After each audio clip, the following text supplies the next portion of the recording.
এখন আমরা আছি হরিদেবপুর 41 পল্লী।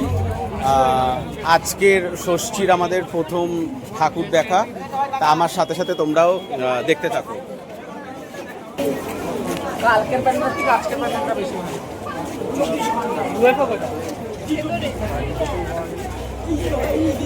এখানে একটা স্ট্রাকচার রয়েছে, এটা মুভ করছে। এগুলো একটা এলিয়েন টাইপের করেছে, যেগুলো জলের ড্রাম আর প্লাস্টিক দিয়ে, আর ওগুলো উপরে সব তারের জালি দিয়ে দিয়ে একটা ডিজাইন টাইপের করা হয়েছে। আর ভিতরটা তো তোমরা দেখতেই পাচ্ছ, জাস্ট ওয়াও। এখানে অনেক রকমের পুতুল রয়েছে, যেগুলো পুতুলের মানে যেগুলো আমরা ছোটবেলায় দেখেছি, কাঠের পুতুল, পুতুলের খেলা, সব হাত নড়ছে।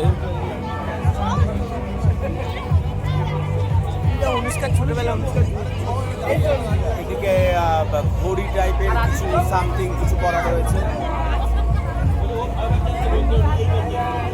লাইটটা এমনভাবে ফেলেছে, খুব সুন্দর লাগছে। পুতুলগুলোও নড়ছে, হাতটা নড়ছে, পুতুলগুলো নড়ছে, পুরো পুতুল নাচের মতন লাগছে। এপাশে ওপাশে বড় বড় দুখানা পুতুল টাইপের আছে, তিনখানা। এপাশে রয়েছে এরকম একটা বড় স্ট্রাকচার রয়েছে। আর এই পুতুলগুলো তো দেখালামই মুভ করছে। এটা একটা বড় কিছু মেশিন এলিয়েন টাইপের রয়েছে। আর ওইখানে রয়েছে মা দুর্গা। ঠাকুরের এ পাশটায় অনেকগুলো মানুষ টাইপের রয়েছে।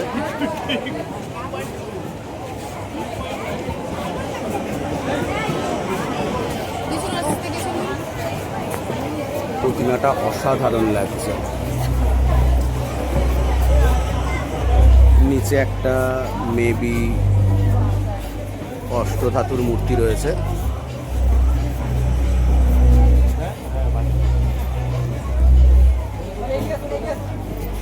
খুব সুন্দর অ্যাম্বিয়েন্স, খুব সুন্দর লাগছে। জাস্ট খুব সুন্দর হয়েছে হরিদেবপুর 41 পল্লী। তোমরাও অবশ্যই ভিজিট করে প্যান্ডেলটা, খুবই সুন্দর হয়েছে।